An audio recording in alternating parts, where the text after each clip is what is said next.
career journey probably won't look like anyone else's, and that's exactly what makes it interesting.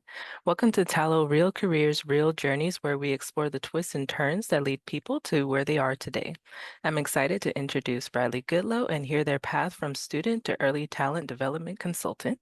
Bradley, thank you for joining us today. Thank you for having me. Happy to be here. And just to get into the nitty-gritty of things, kick it off, what does a typical work day look like for you? That's a loaded question because that can be a lot of things.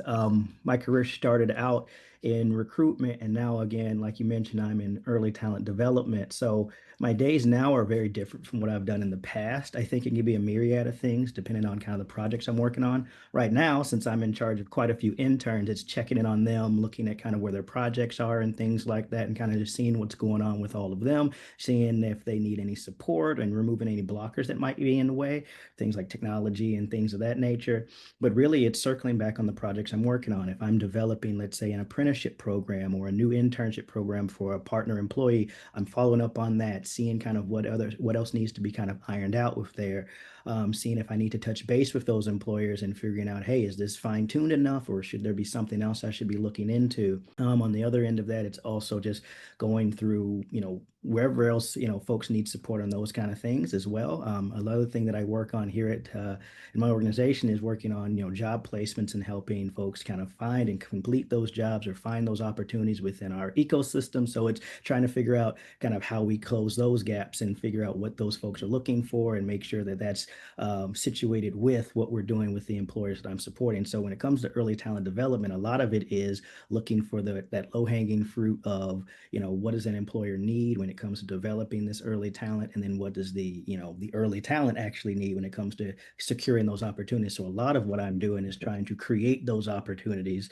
so that folks have that through line into kind of starting their career journey. That's really useful. So you're like the bridge that connects everyone together.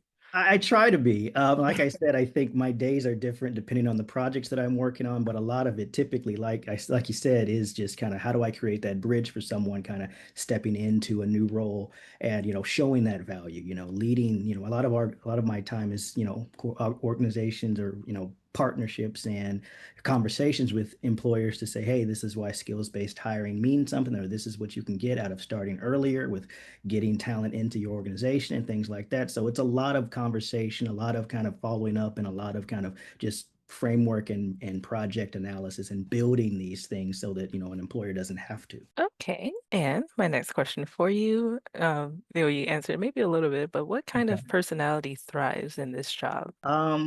I think a people person kind of personality will do it. Again, I think a lot of my background is still in that recruiting mindset. And I think to be in that space, kind of similar to what you see in a sales role, someone that kind of knows how to talk to people, knows how to kind of explain what's going on, educate. In the past, when I was actually recruiting, a lot of what I was doing was explaining what the organization did and why the organization was good. Now in my world now where I'm doing kind of that early talent development, not only am I trying to develop, folks that are earlier in their careers and help them get the skills that they need. On the other end, I'm explaining to the employers why it's important. So it's kind of salesy here and there, but I think that's why you need kind of that ability to connect with people, being able to kind of, not only listen intently, but also kind of echo what they were saying, making sure that, whoever you're speaking to feels heard. And then, and I guess from an analytical standpoint, understanding kind of how do you fill the gaps from what you hear, where you see that there's some issues or where you see the problems coming from, understanding, okay, well, they need X, Y, and Z, and I can fulfill X and Y, and Z is going to be the person that they need to find. So how do I, put that together? So I think someone that can strategize and plan and be a little analytical, but on the other side, really having those people skills to be able to kind of forge those connections. Okay, let's see. And how does your role contribute to something bigger or more meaningful? Well, for me, one of my biggest things was always how do we create more opportunities for the folks coming behind us. So for me, I hope that that's pretty much what I'm doing all the time, whether it's what I'm doing now, which is like how do I kind of create opportunities for the folks that are looking to kind of cut their teeth or like push their way into the job market, a job market that has some fluctuations and from what I see isn't in the best space right now. Well, how do we still forge a path for folks that need kind of that helping hand or just that first step, that springboard opportunity that's going to help them kind of really fulfill the goals that they're looking for, even when it comes to just helping folks identify what they're even looking for. A lot of folks don't know. So I hope that the bigger picture of what I'm doing is helping folks find and create those opportunities. That is really nice. And I do think that role definitely sets people up for that naturally, but it's even better when you have the personality and desire to actually want to be that person too. Yeah, I think that in whatever kind of space folks are in, you should be thinking kind of somewhat 10 steps ahead and like, hey, I want to bring this person in, or what is this going to look like long term? I think when it comes to developing talent, we should always be looking at, where's this person going to be next year, the year after that? How do we build that up? And when it comes to even like a lot of what I do is, like I mentioned, managing internships. How do we plan for this intern will convert into this role, and then in a couple of years they will move into this role? Like that's what really a lot of organizations should be looking at. How do we push this person and truly develop them through the pipeline of the current organization they're working in? And when it comes to schooling, what did you study and how did that prepare you for this role? That is funny because on the one end, it didn't at all, but on the other end, I think it did a lot. So I'm a Tuskegee University alum, and I went to school to be a veterinarian. My degree is in veterinary science. Clearly, I am not a veterinarian, so my current degree doesn't actually have a lot of applicable pieces to what I do now. I say that kind of in farce though, because a lot of what I gained from getting my degree kind of helps me with what I do now. When I was on campus, I was a tour guide or an ambassador, so I took a lot of folks, prospective students, on tours of the actual campus, and that kind of led me into recruiting, and that led me into early talent development. So it's something I've always been doing since my onset at Tuskegee University. I've always kind of been involved in the development of others and helping create those kind of opportunities. Back even when I had my first internship, which was at the Tennessee Aquarium, I helped get other folks from my campus internships at the Tennessee Aquarium. So I think that was instilled in me kind of before, but also while I was on campus. I think also since I have a science degree and I'm actually a class away from a chemistry degree as well, a lot of that analytical and science based and metrics and methods based kind of you know tutelage that I got kind of led me into being able to be really good with kind of looking at data and analyzing what we do after we get that kind of data and everything. One of the classes I remember was biostatistics, which was a lot of just Excel spreadsheets and analyzing data and then deciding on what to do based on the data you captured. I think that beyond anything helps me a lot when it comes to making decisions based on the numbers and based on kind of what we can actually get. I hope that answered your question. Yes, because it is actually pretty cool that you're actually able to track in your past how clearly this field was like set up or meant for you to join into it. And so that's pretty cool as well. And Yeah. then with that, what advice would you give someone starting out in the field? Someone started out in this field. So I think that one I'd say is experience is key. What I've seen more than anything beyond a degree in most cases and beyond kind of skills that you can learn on your own is just experience. Wherever you can put yourself in a space to learn from those wiser than you, those that have been in the, career longer than you, kind of put yourself there. And wherever you can gain more experience or just opportunity to kind of just be in that space, the better.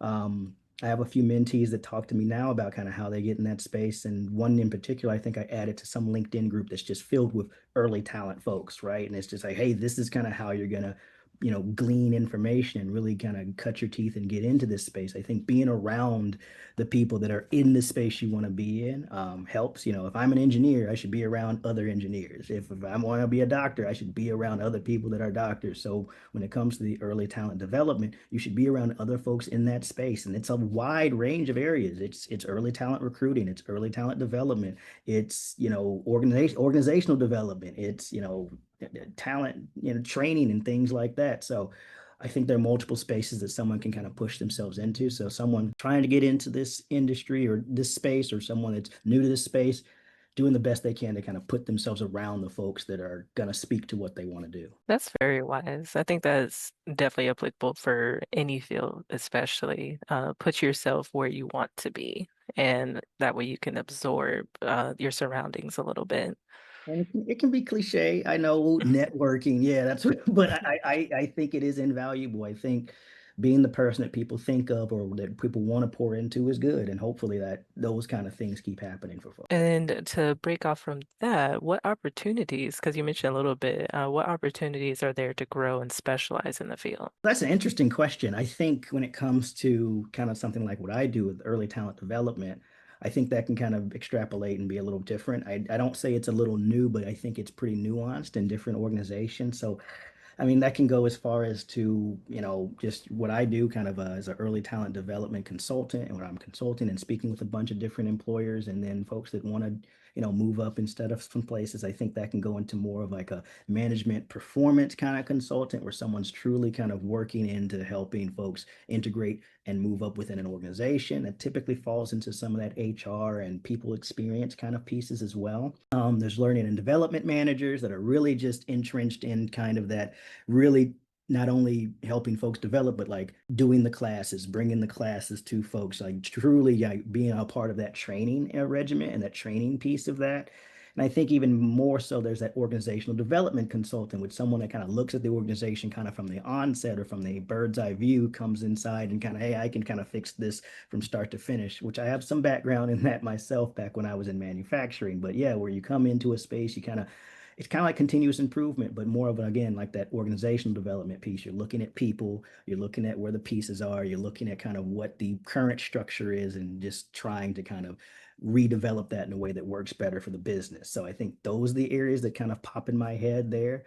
When I look at my old life as a recruiter, I'd say that, I start out as an HR generalist. I think that's where folks kind of typically start out when it comes to human resource. And then there's a bunch of different ways you can kind of push into HR generalists who eventually become an HR manager in charge of kind of all the operations of human resources versus myself that went from a generalist into talent acquisition, which is just recruiting, and just kind of majored in that. And then I went and then refined that even more and went into early talent recruitment, where I was doing mostly campus recruiting and things like that for folks from colleges. So there are a lot of different areas and spaces that you can get into. I think it really just depends on kind of what interests you most and kind of what fills your cup. Yeah, it's definitely like how you said, it's definitely nuanced. And are there any like specific certifications that helped you get started, or if not for you, ones that you've heard of? Yeah, so I have been told time and time again I should get my HR certification. The SHRM, which is the Society for Human Resources Management, actually has quite a few different certifications that would make you look a little good on your resume and things like that. I think it's the PHR or the SPHR certifications. Please correct me, somebody, if I'm wrong, but I think it's right around there. I'm not as familiar because I actually don't hold any of those certifications. Like I mentioned before, I think experience has kind of overshadowed a lot of kind of the degree or the education requirements that are typically barriers to entry for some of these opportunities. And I'm not saying those things are bad or wrong, but I have been benefited from being able to get a wide range of experience in the organizations I've worked in and just with the things I've done. So while I can say that, hey, going to SHRM or going to an accredited organization that can get you kind of the HR or the early talent kind of certifications that are going to make you look a little good, I think is a good thing. But in my experience, it has been experience that has gotten me where I needed to go more so than anything else. Like, oh, do you have experience with employee relations? I do, actually. I did it for 5 years here. Or do you have experience, building programs and building kind of early talent, programs and organizations and things like that? Yes, I do. I've done that for 17 years. So I think while and again, you can get, a 4-year degree, I think, in human resources and things of that nature. But again, my experience has been actually working in the field and having years of experience meeting these things in real life and in the workplace has been way more beneficial and has allowed me to kind of move into spaces that typically you would need further certification and education in. That's good to know. And it's actually very healthy to know as well, because people will, go online and find someone who's like, you need all 10 of these and go get them. And, have someone who's just like, you just network, Yeah. like just how much more crucial that is, Mhm. than, just trying to have accolades behind you. I gotta say, one thing I tell my mentees and my interns more so than anything else is to never tell yourself no. I get it. The things are hard. It sucks to get like the rejection letter over and over and over again. Those automated messages suck. I've been on the receiving end of them myself. Also been the one that sent those out. But I think that, why would you tell yourself no? Let them tell you no. And I don't think I Mhm. have ever met every checkbox of a role I've applied to. You should be realistic. If you don't have some key element, I don't say think you should just apply to anything, but apply with confidence, apply with courage, and hope that someone will see through all that to bring you on board. That's kind of my what I tell folks. So at least that's my mantra, my motto. Same for me as well. It's like the worst they can say is no. They can't hurt you. Right, right. They're not going to knock on your doors. Hey, how'd you apply to this? Uh, so yeah. What would you say, if there are any, what's the biggest myth or misunderstanding people have about your job? That it's easy. I'd say that it's easy, that, oh, anyone can do that, or you're just, playing around. Like, I think that there's so many facets to what I do. And I'd say that honestly, a lot of folks don't really understand what I do. A lot of folks still think I recruit. A lot of folks think that aren't really sure. So I think there's just a general misunderstanding of what I do. And I think, what happens most for me is educating folks on what it is that I'm doing. Yes, I am worried about getting folks jobs and job placements and things like that. But a lot of what I do is going to hopefully going to other employers, going to employer partners, helping them develop, impactful early talent programs, and then helping them find the talent for that. And that can be a range of different things. And again, I am pulled in many different places here, but I think that's the key element of like, how do we develop true early talent programs for these organizations that are impactful, and how do we create a space and create opportunities for folks that are looking? So it's kind of a double-edged sword. So I think that um, mostly what I run into is like ignorance of what it is that I do. So Okay. And what would you say, or lastly, in case you're trying to run, what would you say is the hardest part of your job and how do you handle it? I think the hardest part of my job is what I've mentioned before. It's kind of being pulled in multiple different places, along with understanding that a lot of what I do is planting seeds for fruits that I won't be able to see until way later. My current job doesn't have a lot of instant gratification or instant results in what it is that I'm doing. Sometimes it takes a while to build some programs and figure out, like, hey, did this make sense? For example, one thing that I did in-house was create a micro internship in conjunction with some of my work-based learning colleagues. And it's a 3 week, job for someone that we brought on board. Again, for those 3 weeks to help us at a conference. But, I'm still kind of analyzing the data on that and looking into kind of, hey, what happened? How was it impactful?